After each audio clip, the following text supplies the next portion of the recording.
Welcome to our deep dive. Today we're exploring human history and DNA. Exciting stuff. Really is. We're looking at this book, A Brief History of Everyone Who Ever Lived. By Adam Rutherford. Yes. You familiar with it? Oh, yeah, it's a fascinating read. Rutherford argues that we're all way more closely related than we tend to think. Yeah, and ancestors from everywhere, every corner of the globe. It's Yeah. kind of mind-blowing. It really challenges those old ideas of human evolution as like Mm. a straight line, apes to humans. Right, right. More like a tangled web, I guess. But before we get too deep into that, let's take a step back. How does DNA actually give us this historical record? Well, think of your DNA like a fingerprint, Okay. unique to you, and passed down through generations. So scientists can compare the DNA of different people and populations I see. to trace their migration patterns, Yeah. identify common ancestors, figure out how different groups interacted way back when. It's like piecing together a giant puzzle. The puzzle of humanity. That's a great analogy. So if we're all connected through this, what about those other ancient humans we hear about, like the Neanderthals? Oh, yeah. Neanderthals and Denisovans. It turns out modern humans actually interbred with both of them. Seriously? Yeah. So we're not just talking about ancient history, but ancient relatives? Exactly.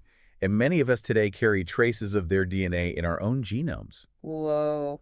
That is wild. It's like rewriting our understanding of human evolution. Absolutely. So Rutherford really digs into the genetic history of Europe in the book, right? He does. What were some of the key takeaways from that? One of the biggest is that Europe's genetic landscape is the result of multiple waves of migration and intermingling. Oh, wow. Early farmers from Anatolia brought agriculture to the region, while the Yamnaya people from the steppes, they introduced things like horseback riding. A real mix. It was a melting pot of cultures and genes, Yeah. which created the diversity we see today. That makes a family tree seem so oversimplified.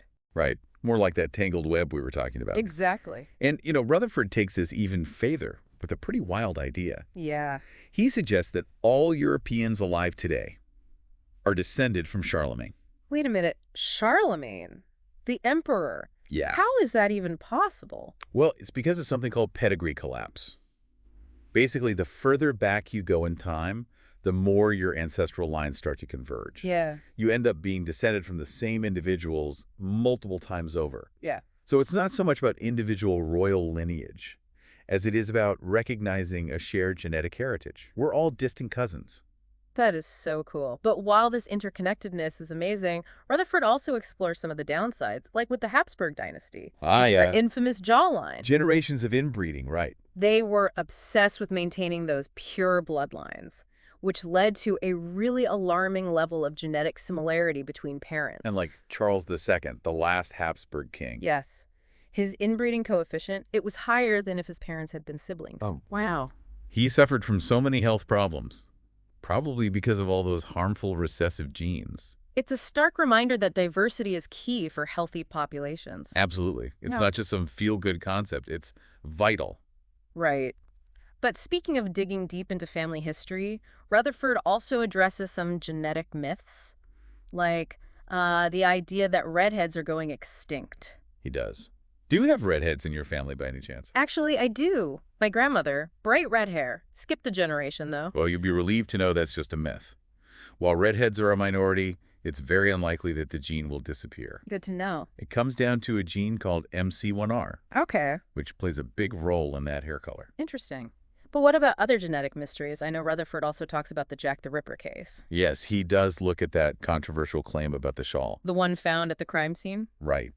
Some say the DNA on it identifies Jack the Ripper. But, Rutherford's cautious about jumping to conclusions.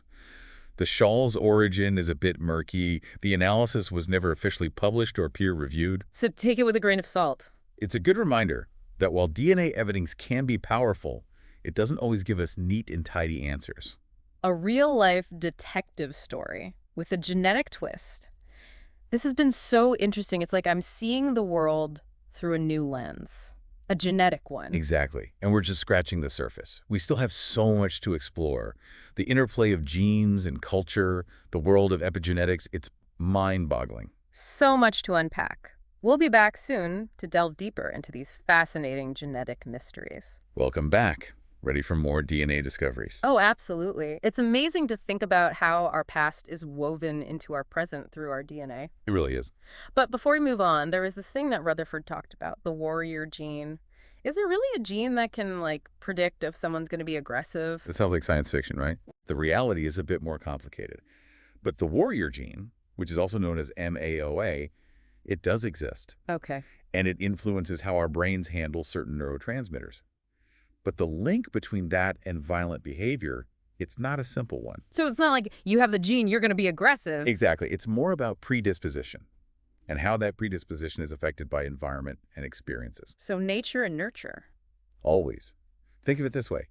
The gene might make someone a bit more vulnerable, but it's their life experiences, especially as a child, that really shapes their behavior. That makes sense. But it does bring up some tricky questions. If we can identify these genetic predispositions, what does that mean for, like, free will? Big questions, for Yeah. sure, and Rutherford tackles them head on. He's very clear that genetics should never be used to label people or predict their behavior. Right. It's about understanding the complex interplay of genes and environment, not reducing people down to their genes. Absolutely. Makes you wonder about other traits, though. Like what? Well, like intelligence or political leanings. Are those influenced by genes, too? That's a fascinating area of research. But we have to be really careful how we interpret the findings. How so? While there are some gene variants that might be slightly more common in people with certain characteristics, the influence of genes on those complex behaviors is tiny compared to environmental and cultural factors. So our genes might play a small role, but it's really our experiences and choices that make us who we are. Exactly. Which brings us to another really interesting concept. Yeah. Epigenetics.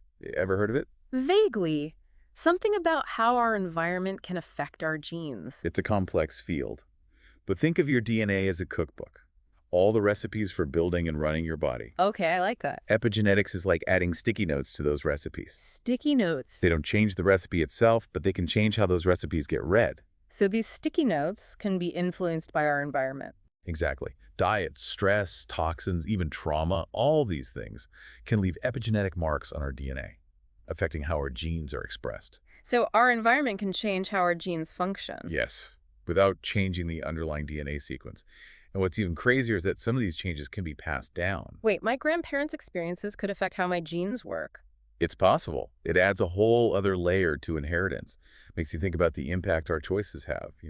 Definitely. It's like we're all connected, not just to each other, but to past and future generations through our genes. Exactly. And speaking of future generations, what about the future of human evolution? Rutherford dives into that too. So are we talking like designer babies and superhuman powers? It's fun to imagine, but predicting the future of evolution is tough. It's not a straight line to some predetermined goal. Right. So no telekinesis for me. Probably not. But think about medical technology. Gene editing, screening, assisted reproduction.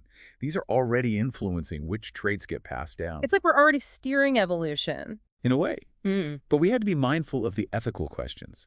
Who decides what's desirable? How do we ensure everyone has access? These are big conversations we need to have. It's a lot of responsibility. And even beyond the high-tech stuff, our environment is changing all the time, right? Absolutely. Climate change, pollution, the way we live, all these things could be pushing evolution in new directions, favoring certain adaptations. So even if we conquer all diseases, natural selection will still be at work. It's a constant process, our genes responding to the world around us. Fascinating. What kind of adaptations might we see in the future? Who knows? Maybe increased heat tolerance as temperatures rise, or stronger immune systems. And it's not just physical. Oh, right. What about our brains? Some scientists believe our brains might be adapting to the digital age. Like super fast texting thumbs. Maybe. Wow. It's a fascinating Yeah. thought. Technology might be shaping not just our lives, but our evolution.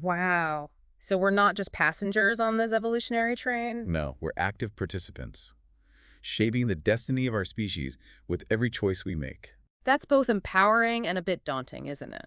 It is. We're products of billions of years of evolution, but we also have the power to influence where we go from here. Mind-blowing. Maybe we should take a break here and let our listeners process all this. Good idea. We've covered a lot of ground. When we come back, we'll wrap up our deep dive into a brief history of everyone who ever lived, with some final thoughts on the power and the mystery of human evolution. back again. Still thinking about all this DNA stuff. It's really amazing. It is, isn't it? Genetics just keeps on challenging how we think about ourselves, Yeah. where we come from and all that. Totally. And where we're going, right? If humans are still evolving, like Rutherford says, what changes are in store for us? Are we going to have superhumans? It's easy to get carried away with those kinds of ideas, but predicting the future of evolution is, well, it's impossible. Oh, come on. Not even a little hint. It's so complex. Genes, environment, pure chance. It's always adapting to new challenges, new opportunities. Fine, fine. So no superpowers anytime soon. We can't rule anything out. Yeah. But look at the advancements in medicine. Gene editing, genetic screening, Right. assisted reproduction.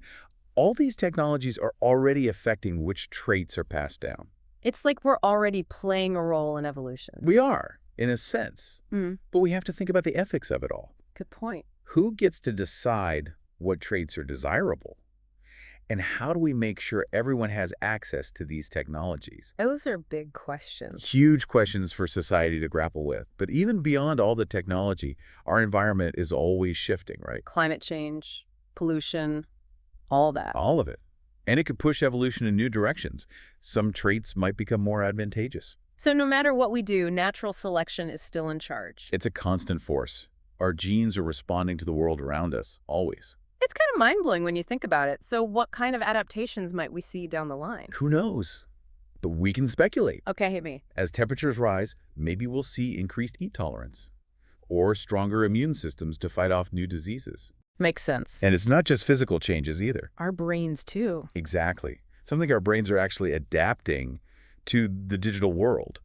All that information overload. So future humans will be super efficient multitaskers. Maybe. The point is, technology isn't just shaping our culture, it might be shaping our evolution too. That's incredible. So we're not just along for the ride when it comes to evolution. We're active participants. Every choice we make, every technology we develop, it all influences the future of our species. Wow.